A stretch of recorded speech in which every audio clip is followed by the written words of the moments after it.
An 18-1 Utah Utes record is nothing to dismiss. This is their best start in program history. Last Friday, the Utes left jaws dropping when they took a huge victory over the Stanford Cardinal. Coming in at number 10, we have Oregon ice hockey. Defenseman Derek Armstrong sends a beautiful bank pass to a streaking Connor Hornline. On to baseball, an 11-year coaching era concludes after head coach George Horton and the University of Oregon have mutually agreed to part ways. Number 4 is a beauty. Bottom of the 12th, game tied 4-4. Evan Williams comes in to pinch hit for the Ducks, and he does not disappoint. Some athletes play a sport for pure enjoyment and often don't compete after high school. Others go on to compete in college, but only a select few can fulfill the dream of going to the Olympics. 19-year-old Kate Murphy began running track her freshman year in high school, and within just a few short years, she qualified for the Olympic trials at 16, running just 2 seconds faster than she needed to qualify. Although she didn't make it to the Olympics then, her goal has always been to make it to the big stage. But that's just a dream in the distance for Murphy. Her senior year of high school was a trying time in her running career. She began feeling intense pain in her legs, something she described as chronic. Murphy described pushing through the pain. Typically, runners and athletes in general, like if they're feeling pain, they're gonna try to run through it. They're gonna try to push through because that's just what we're trained to do. She often missed days of school to go to the doctor, but for months, everything came back inconclusive. Her father recalled his frustration. The not knowing, your kid, you have a lot of desire in your heart for them to do well. And so, it's really, really hard for all of us to see all those things squashed. It was starting to be a roller coaster. After 8 months, Murphy was diagnosed with popliteal artery entrapment syndrome. This disease causes intense pain with every movement and inhibits the blood supply to Murphy's legs. She received 2 surgeries at Johns Hopkins Hospital. Murphy went through rehabilitation to get her legs strong again before her arrival at the University of Oregon to join the track team. After many complications, Murphy decided to medically retire last fall.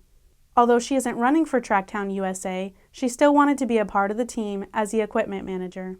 She will continue training on her own in hopes of reaching the Olympic stage despite her disease.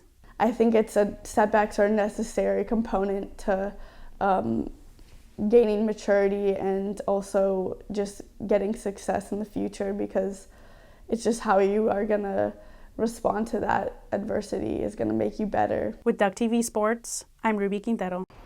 To Elijah Tan, yo-yoing is more than just a hobby. It's a part of who he is. He began yo-yoing 7 years ago when his parents gave him a yo-yo as a gift. From then on, he practiced constantly.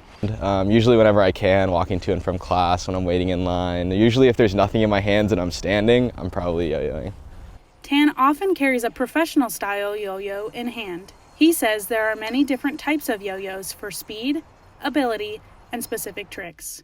Over the years, Tan said he has collected well over 100 yo-yos. His favorite one? The Format C and the V2 from a local yo-yo shop here in Eugene, One Drop Yo-Yo. Tan always dreamed of visiting One Drop as a kid to purchase one of their products. Recognizing his talent, One Drop decided to sponsor him in national competitions. Tan has been able to travel to several parts of the world, including China and Iceland, often competing in regional and world contests with some of the best yo-yoers. In 2016, he placed 4th in 3A at Nationals in California. In 2017, Tan earned 3rd place in the same competition. And more recently, Tan became the yo-yo champion in 3A at the Pacific Northwest Regionals in Seattle on February 25th, and placed 20th place in 1A. In 3A competitions, 2 yo-yos are used, and in 1A, 1 yo-yo is used. Ian Conway, a friend of Tan's, says that although most people know Tan for his talent, it doesn't define him. People just kind of associate him as yo-yo guy instead of who he actually is as a person. And there's a lot more to him than just the yo-yos. Not only can Tan control 1 yo-yo, but he can also do 2 at a time. He says his favorite trick took him several years to master and is known as the Koro Koro. He said yo-yoing has become more than just a hobby.